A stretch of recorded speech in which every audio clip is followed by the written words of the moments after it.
I am joined by Laure Jackson as ever. Hello, Anne. Hi, it's great to be here. For those who are tuning in and maybe think, who's Anne? They seem to know each other quite well. Just to give us a quick overview, what is it you do and where do you do that? Yeah, so I'm an sensory specialist occupational therapist. So that's the technical side of it. I'm also sensory health coach because I want to help people recognize anybody and everybody. If we're alive and if we are breathing, then we are sensory beings, and our sensory interpretation and the way that we perceive the world and the way that we pick up things from our senses impacts us massively. And most people aren't highly tuned into that because it's not been part of our education. And I'm just there raising awareness to help people feel and thrive and increase their well-being and their productivity at home, at school, and in the workplace.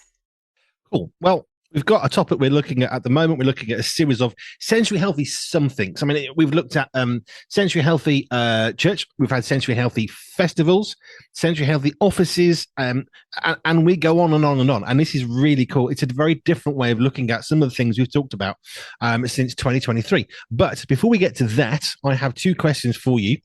One is from Stephen, who says, my phone recently had an update which changed the layout. I found this to be very frustrating, as I do when an application changes its layout. This reminds me of when supermarkets change the layout of their stores.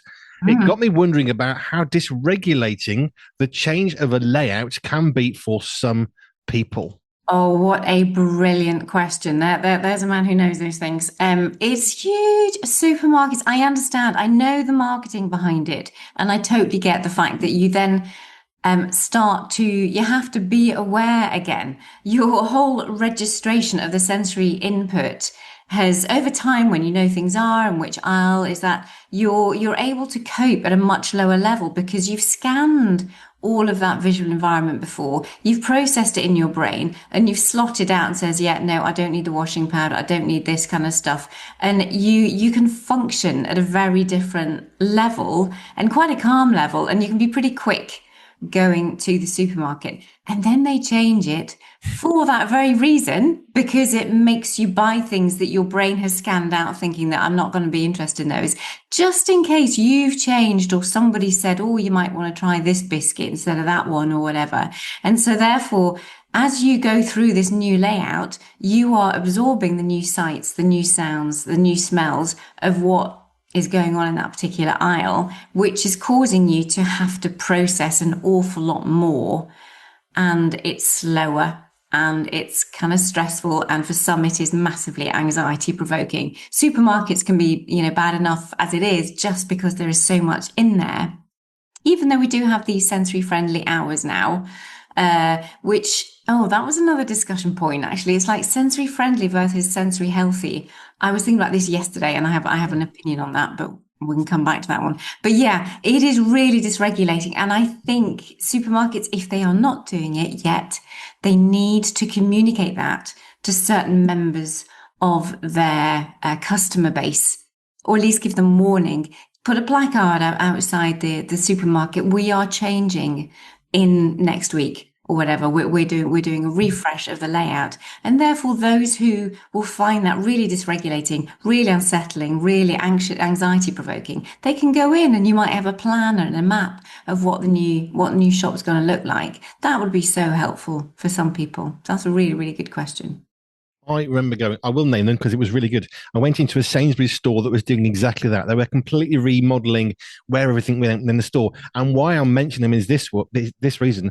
They had cars at the end of the aisles. If you were looking for this, it's now in aisle whatever it was. And the staff were all walking around looking for anybody confused. Are you looking for eggs? Yes, it's 3 aisles that way, or whatever it happened to be. And I was genuinely impressed, thinking, one, I'm irritated that you're moving things around, but I understand why. Supermarket, you're in competition with the other and you need to keep selling. Fine, we get that bit. But I was impressed. They had exactly that system. A big board at the end of each aisle saying, if you're looking for these products, they've now moved around the corner to here. And it was actually, to be honest, the best supermarket item relocation thing how you describe that, that I've ever noticed. Because normally it's like, where's it gone? And the staff are saying, I don't know, it moved overnight. We haven't got a clue either. Actually, it was really good. Yeah, yeah, that is great. You can even do more in the planning, the preparation, even before you do the shift. But that's great to have that notification up for a certain period of time, let people get used to it. Yeah, that's good. Genuinely impressed. That's why I mentioned them, because they actually did a really good job on that one. Not suggesting they didn't do a good job elsewhere. Don't go there. Right. Okay. And one more question for you. Hello, team. This is from Jojo from Family Focus, our show on a Sunday. We got talking about sound effects on Family Focus, and we wondered Anne's thoughts on this. We tried to get some manual sound effects from around the house with limited success. We talked about how different sounds are, how some that we liked, some we really didn't, and it got us wondering about what sort of sounds other people might be affected by or not. That is a really good one.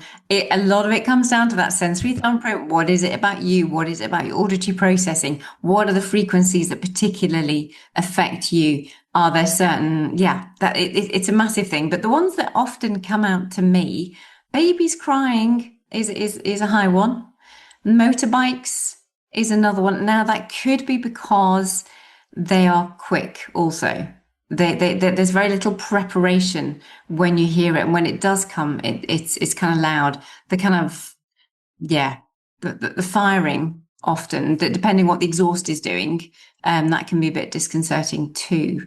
But yeah, screams, a baby crying, and motorbikes are the ones that I hear more than anything else, apart from hand dryers. Hand dryers are also high up there with hair dryers.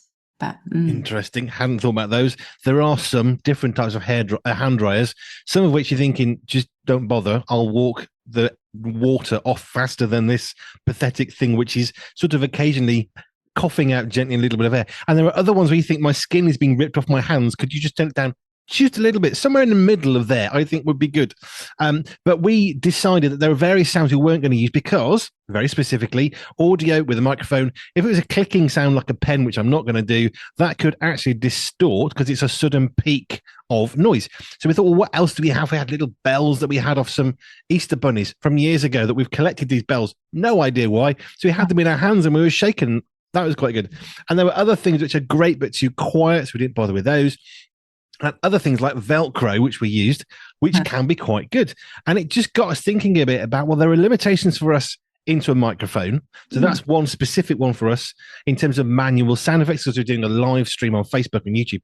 So there are things we can't do, like chalkboard. I said to Jo, I can definitely do the chalkboard with a nail, pulling it down the chalkboard. And she said, okay, we're having fun. You can't do that because people will be screaming in their homes, which is true. I wouldn't do that. Maybe even, this is another one, maybe even the thought of that has just got your hairs on end. Oh, absolutely. You are speaking to a generation, sir, there. You really, like that really did not, I did not at all. Which is why I didn't do that. Yes, well done. I did think about it, but it got us thinking about sounds and how they affect us. I also think motorbikes slightly differently, depending on the type of bike. Some bikes rev quite high. Higher frequencies don't travel quite the same as lower frequencies. So, of course, that's why you wouldn't register it necessarily. If a sports bike is going quite fast, high revs, you're going to have less notice just because of frequencies and how that works.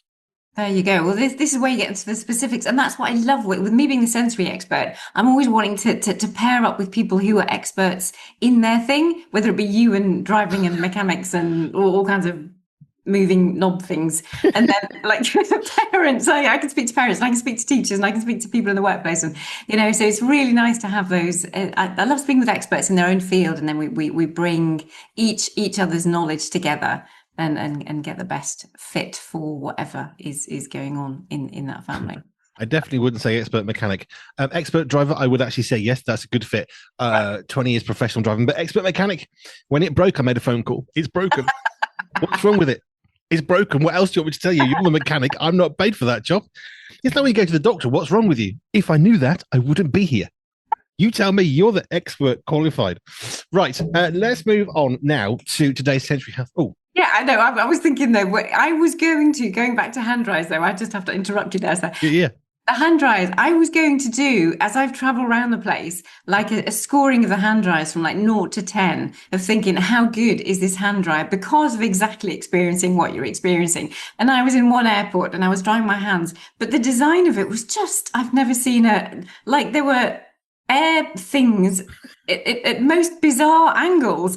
And when I put my hands in, I can't remember which way I put my hands in now, but it fired all the air to my face, and I thought that is really bizarre. That is not a nice experience at all. So it is really interesting. I might yet do something on hand dryers around the world, but also I can't grade them because we're all so different. So what would really put me off and be really hard for me, other people really love. So I thought, yeah, the whole scoring of 1 to 10 is that's not gonna work. But yeah, that did come to mind when you were chatting. So I thought, oh, I just have to share that before we get on to our sensory healthy topic for today. But that one then throws me off on another thought because I had a motorbike with a road legal sports exhaust, but that's easy to measure because it came with the bike. But the fact is, it was road legal. So they've got a decibels level. And if it exceeds a decibel level, well, then it's too loud. And every country has their own limit, be it 50 or 80 or whatever it's going to be. So there was so many decibels. And if you are riding a bike illegally, which I never did, the police will pull you and they'll stick a big microphone at the back of the exhaust, rev your engine. Yep, that's an illegal exhaust. It's broken.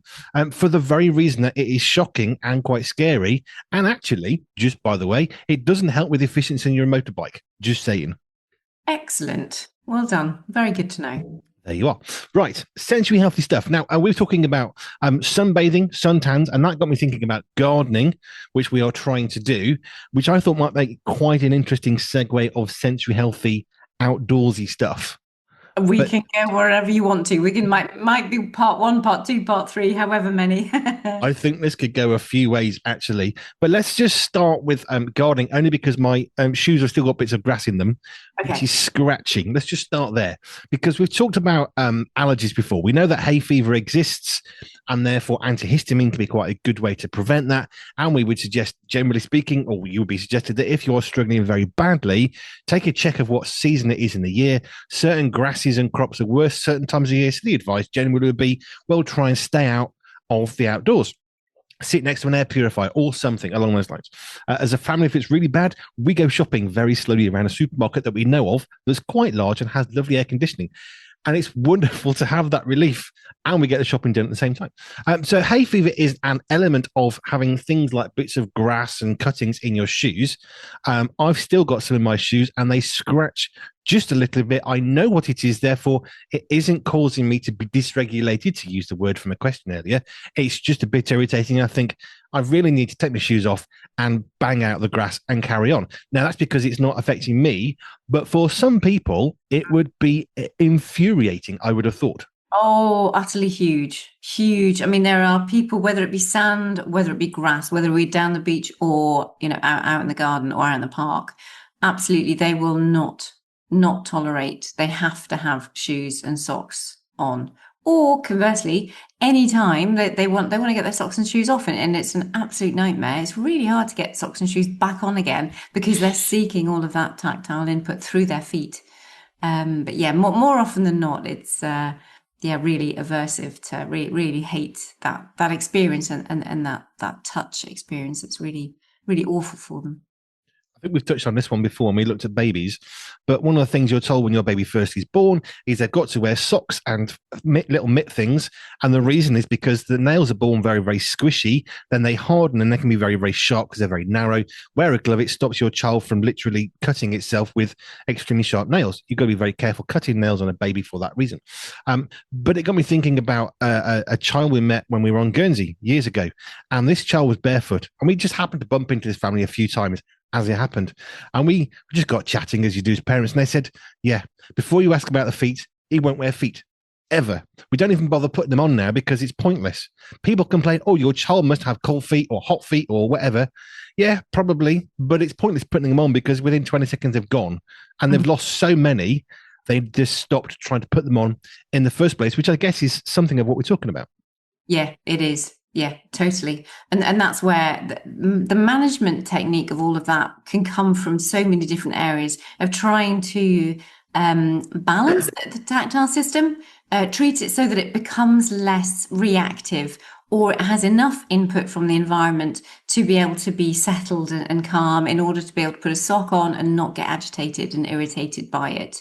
Then we have the more behavioral approaches where it's like, well, actually, yeah, be free, totally free in the house or totally free in the classroom. I happen to have my shoes off at the minute because I also love it. It's a lovely thing. But knowing when you then go into the corridor, when you move somewhere else, there are certain limits. And sometimes we need to have a behavioral approach to be able to help someone recognize that, yeah, most of the time it's absolutely fine. There will be occasions for your own safety that it is important to have shoes on. But you will have some individuals with whom it's just not worth the battle. It really is not worth the battle. There are other things that you can do in their life to make their life better, and that they're unlikely to do themselves a serious injury by not wearing shoes. And if they're not feeling the cold, if they're not feeling the heat, then again, it's not going to be doing their body any damage because they're not perceiving it anyway, unless they are physically, there's a possibility if they're walking on very hot tarmac that there might be some burning, in which case, yeah, absolutely have to keep on top of that. But most often they won't actually be interpreting it or feeling in the first place. So you might be all right with just letting it be. Which is something we've said a few times over the last while. Sometimes you need to learn to choose your battles. Some Yeah. battles, there are more important ones. And although that might be really important, and yes, that child needs to learn to wear socks and shoes, it's an important part of life, pretty much, probably. Actually, sometimes there's more important stuff, which is something I know I've heard you say quite a few times in different contexts, of sometimes you've just got to know as a parent which battles to choose. Yeah, I've been utterly delighted. I've been in several schools just over the last couple of days, and the difference in tone, the difference in understanding, the difference in allowing the children to be children without. We were talking about the phrase that we're in charge, but the child is in control. So it's still we're not passing everything off. That they can do whatever they want to do, that they're not ruling the place. The adults are the ones still in charge, but there's a lot more understanding of the need. These are needs that these children have to be able to sit, on windowsills, to be able to do certain things that ordinarily would be like, I'm really not sure we can let you do that, and all of that. It's just like, well, actually, let's do a proper risk assessment, knowing who that individual child is and what's going to happen if they don't do that, which is more of a risk to other children in the class and in the school than actually just allowing them to do certain things that are more risky, but that actually meet their needs because in this instance, this chap's up high, he's able to swing his legs, he's able to move, rather than actually going around the class and bonking at the other kids on the head and poking them and, just causing riot. So, it's just nice to see a little bit more of a relaxed approach of understanding rather than we don't care, you can do whatever you want. Certainly I just really want to honour the schools that I've been in here locally, who are really, really doing what they can in the process of learning about how to integrate sensory needs within the school environment. Going back to grass cuttings in my shoes or bits of twigs or whatever, I guess the reality for me is I'm not causing a problem by that. I know it's there. It's a bit itchy and scratchy, but I know exactly what it is. So I'll deal with it. It's not a biggie. It doesn't cause me to stumble or I think I can't concentrate, and I don't have that. But we know that for some people that will be a problem, which is what you're talking about. But why is it that I know I'm not dysregulated, but why am I able to cope better with bits of stuff in my shoes? If it was stones, they wouldn't be there because that would hurt. But why is it some of this itchy and scratchy isn't bothering me? How is it that how am I able to regulate that without it becoming an issue, I suppose is my question. Yeah. The way that your neurochemicals mainly are affected, the transmission from the receptors in your feet, that is all processing nicely. There's a right amount of as each going into the kind of like the neuroscience of it all, you get these little passageways. All the information is passed along little packets along the myelin sheath, basically, of the neurons as they go from the receptor cells, wherever they happen to be on your sense organs. They get passed along all the way it's like pass the parcel, passing the baton in a relay race. It's kind of like all these little relay races from, say, your hands or your feet all the way up to the brain. Now, there's something at each junction when you're passing the baton or you're taking the next wrapper off the pass the parcel. There are neurochemicals that are set off in there, and it depends at that synapse. And it depends on how much, if there's enough information that's got through to it. That's when you get the little clogging, or somebody drops the baton, or somebody rips a couple. There's those portions of information transmission from the receptor up to the brain that gets a bit lost. It gets a bit dropped. It gets a bit fumbled. It gets a bit kind of like mixed. So it's that processing, that information, taking it to the brain, and then the interpretation of the brain that causes those issues. So if you've got good transmission between all your neurochemicals from your receptor site through to your brain, then that bodes really well. And then it depends on what's going on in your brain as to what it's been fed nutrition wise, how the cells are actually functioning. All of that plays a part in then how it is processed and the information goes back. Because some people might be really bothered. They might get the transmission really well from their feet up to their brain, and that they're really bothered by it. But the effort involved in then thinking, I have to take my shoe off, I've got to undo the laces, the motor output, I've got to coordinate myself to undo all of that, whereas it takes me half an hour to get my shoes on in the first place. The motor effort is just too much for some people. And it's just like they'll stay in this irritable state because it's more effort and it's harder work to actually get involved and change it. And it's all coming down to neurochemicals, basically, as to what is going on in the body and in the brain, what's getting fired up, and how each of us all regulate with the chemicals that are in our bodies. I guess for me, I know I can feel it, but not if I'm walking around. If I'm sitting down, it's a bit annoying, but I can sort it later. It's not causing damage. I can recognize that. Therefore, I'm not underreactive, because that's going to result in, I don't know, blood in your sock because you've got a thorn and you thought, I can't feel that, or not processing that. So I don't have that. I'm not overregulated, so a little scratch isn't making me freak out and jump for the ceiling. I just know it's there, but I also can also include it's not a problem because it's not a danger. It's not causing a bigger problem. It's just a bit annoying sometimes. I'll deal with it when I can, because it's not. I suppose I'm every moment prioritizing the feeling and sensation against pain, and knowing it's not causing. Is that logical? Yeah, totally. And that's where your cognitive, like your frontal lobe, the higher processing, is also feeding into that. Whereas that's saying, I know it's not a problem. I'm not going to, if I don't deal with the grass, it's not going to be cutting my feet. Whereas if it was a stone, you'd be thinking, I really need to get out of that. Not only because it's more painful, but actually it could cut my feet. I could end up bleeding, and I don't want to be doing that. Whereas you kind of know, you can process in your head, no, grass is that I should be fine with it. Yeah. Right. We haven't even got to sunbathing yet. So in the garden, let's just touch on sunbathing. I think that's going to have to be part 2, looking at the time.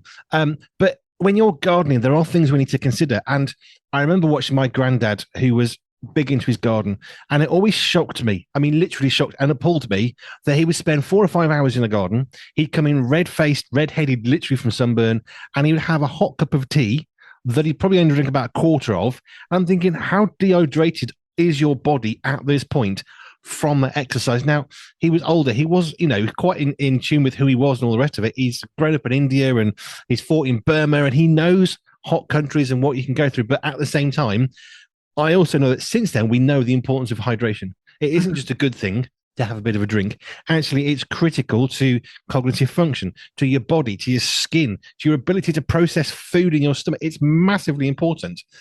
And I don't think he had that knowledge, perhaps. Yeah. But it's interesting when you mentioned India there, because there was an understanding that when you have something hot, that is actually one of the cooling mechanisms. It's most bizarre, but from the inside out, that your body works harder to cool you down when you have something hot. I just don't like the experience, because you actually feel hot while you're cooling, and this is like, okay, I know the theory that this is helping me to cool down, but I don't feel as though I'm cooled down when I have a hot cup of tea. on a hot day. So that's an interesting counterplay between physiologically what's happening with your body and actually what we perceive, and we will more enjoy a cold drink because we perceive, we interpret, that's a nice thing and therefore that's good for us. But actually, physiologically, if you have a hot drink, I believe I'm right in that, if you have a hot drink, then it makes your body cool you down more. I'm with you on that one. If I have a hot cup of tea, forgetting that it's hot, I then sweat profusely and think, that's horrible. I'd rather have a cool shower or a cold drink or go and stand in front of a fan or anything other than increase my body's temperature by putting hot liquid inside me, even if I know it's probably a good thing. And I think I'm probably with you. I'm sure I've heard this. I hate it. I hate the sensation. Right. Yeah, yeah, totally. It's just like, yeah, and that because we sweat, and it's just like, oh, it just gets more uncomfortable, which is what the body's supposed to be doing to cool us down. It's like, but actually, no, there's other ways that I'm going to do that instead. Yep. Ice cream, ice food, ice cubes in a glass of water, anything other than heating. Yeah, yeah, that's one of the things. Like with hot nights, I don't know when we'll come back to gardening, but it's just in hot nights, make sure that you dose and you dampen, that you put cold towels everywhere, that you dunk yourself in a bath so your whole body is lower, or go in the shower having much colder showers to bring the heat of your body down, to help. Yep. No, I'm with you on that one. Cold drink, thank you. Not a hot. Just no. I get a bit sweaty when my palpitations have kicked in and I just sit there and sweat for no reason. It's not a pleasant sensation. So maybe that's another reason why I don't want a hot cup of tea anymore, because I don't want to feel hotter. I want to get colder. Thanks. Right, let's get back out into that gardening idea, because I was thinking about my granddad and how he would just have this hot cup of tea but not drink much. Dehydration then starts to mess with your brain's ability to function properly because it starts to dry out. That's a bad thing. You've got issues with your stomach. Then when you next eat, you haven't got enough fluids in your body to help the stomach process as it's meant to, and it has a massive knock-on effect. But of course, it's very easy when it gets breezy, which is where I was going with this. When it's breezy, you don't necessarily feel yourself sweating quite as much. Or conversely, when it's even hotter, I've been at 43, I think it was in Spain one time, 43 degrees, where you don't feel yourself sweating, not because of a breeze, but because it's literally evaporating because of the heat. So I'm not that hot. I'm not that sweaty. It's not that bad. And it's easy to get confused, I guess, in that scenario. Yeah, it is. And that's where it's always where the cognition, where your brain thinking and what you are told has to play into. You can't rely on your senses at that point, because there's more things that come into play when it comes to hydration and heat and our basic body functions as humanity. There are certain things that we cannot do at a higher level, and then yes, we will die if we do not have the right temperature control. I had the air conditioning man in here coming to have a look at my centre, having a look at it all, because I recognise I'm in a listed building. I don't have windows. So the fact that I can't open the windows in the front of the property during the summer is going to mean that it's going to get hotter. And I thought, for my people who are maybe not aware, we call that interoception, when you're aware of how you interpret sensations from inside the body. If they don't have that processing or that tactile processing to recognize temperature, then that's going to be really awful for them coming into, or if they just misinterpret or don't interpret it the same way that we would, it's going to be much harder for them to enjoy being in a space that's specially designed for them if we don't just get the basics of temperature right for them. I have a thought on air conditioning. So when we're doing our live broadcast, obviously we want to have the windows closed as much as possible. Occasionally we'll open them at certain times of day. We know there aren't many cars and we're in the middle of nowhere, so there's not much going past. But occasionally, certain times of day, we'll not want the windows open. So then it got really, really hot the other day. We had a bit of a heat wave. And so we put the air conditioning on for the first time since last season. And two things that I immediately thought was, one, it's nice to have cold air, which is the point. But two, wow, this is noisy. Now, we didn't buy a really super cheap, massively rowdy one.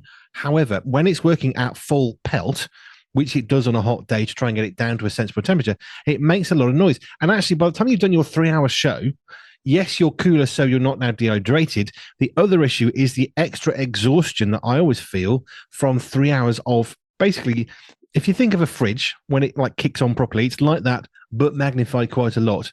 And this is not an especially loud air conditioner. Yeah, the noise of the actual fan is quite exhausting. Although you appreciate the cold, so we put one against the other day. We want to be cooler than we want to be quieter. The microphones can't pick up the noise, so we're okay from that perspective. But at the same time, the actual noise is quite exhausting when you're just sat there for 3 hours. Yeah. Yeah, and that's one of the questions that I asked him because I've never needed to look. I'm in Britain. We don't really need air conditioning on a regular basis. That's not our thing. But I said, how noisy is it going to be? All of these things, I'm having to go like the extra mile, thinking I'm trying to make this space as comfortable and as healthy as an environment as possible for those that are going to come in and use the centre here. But he said it's a proper unit. The noisy bit goes outside. It's really quiet on the inside. And I thought, well, if I have to invest to pay for that, well, that's what my service is for. So it's something that I'll need to do. I haven't had the quotes back in yet, so we shall see on that. But yeah, that's why we have to have the units outside, because the noise and low frequency noise in particular is draining. I can attest to that. Let's just go back to gardening just as we sort of come towards the end of this chat today. When we're gardening, it's quite nice. Sometimes it gets hot. It gets very, very sunny. We have to think about the back of our neck, particularly because we're very weakened by that. We're not good. Generally, we think about suntan lotion to try and prevent burning. That's a good thing. But what if you've got issues with smells? I quite like the smell of suntan lotion. It's usually coconutty, kind of. I'm okay with that. But for some people, the smell would make applying suntan lotion a traumatic nightmare. Utterly, utterly traumatic. And the stickiness of some of the creams as well. There is like that, the hunt for the right fit for sun creams is huge. So in my coaching, we talk about just preparing the skin first before you then go. And there's a process to help desensitize individuals to what the sun cream actually is, going over the smell, going over the feel, what can they tolerate, how much can they tolerate, how do we need to apply it. Sometimes, like if you apply a squirt, you get a real shock to the skin. Some of these press buttons that release the cream rather than the ones that you just squeeze and apply, all of them involve different amounts of motor planning, organization, so that you don't squeeze out too much or too little, or there's a lot involved. But again, just if you pay attention to those little details, you will find the right fit for you, and maybe just think of something that's common sense to you now, but maybe wasn't before you thought about the sensory implications of putting on sun cream. I didn't think about the bottle. We have a squirty one that's for little children, and we still use that, even though my littlest son is now 15 nearly, because it's the easiest to apply. But you do, depending on the temperature, you can get a bit of a reaction, even though we don't have problems with that sort of thing as a family. That's not something we're going to react to badly. You can still have a bit of oh, what's that? It's quite cold. The hairs might go up on your arm because now your body's like, oh, I'm cold. And even that, I mean, I'm not dysregulated by it, but I'm certainly conscious of it. Yeah. Yeah. And it's just, if we just pay attention to what it is, so that when somebody starts to kick off, or they want to push back, or they seem very controlling, it's like, no, I don't want to do that. And you're thinking, but you have to. It's like, yes, you have to, but there are other ways that you can make that experience better for them. Although it's still, it still has to be done, or you get your UV layers on instead. And if they'll keep a hat on, if they'll keep keep themselves covered, well, that's another really good option too. So I like t-shirts. I don't like long sleeve anything. I've been given jumpers over the year, and they generally stay in the wardrobe where they belong, as far as I'm concerned. I prefer a t-shirt. I like to have my arms uncovered. Whereas my oldest son, he's always got a long sleeve shirt on, and he rarely ever rolls his sleeves up. And I don't like stuff on my forearms. I don't know why. I don't like coats in the winter. I'd much rather have a body warmer and unbare arms. I'd rather bare arms, because I don't like to cover them. Not because it makes me feel comfortable or anything else. I don't like having them covered because it feels restrictive a little bit. Right. And that, I think that's brilliant. And I love the fact we can own that. It's just like, yeah, that's what I do. That's the way that I am. and it works for me, and I'm good and I'm happy. Yeah, I'm happy for Stephen wearing his long sleeve shirts. That's why I don't work in an office in a bank, because I would not go down well. because I'd be constantly trying to find a short sleeve slit. Right. If you want to contact Anne and any of the services that she provides in terms of central health, go to our website, pure247radio.org, pure247radio.org/ALJ, and then you can connect with Anne and all that she does for you and for everybody. Anne Laure Jackson, thank you. Thank you very much.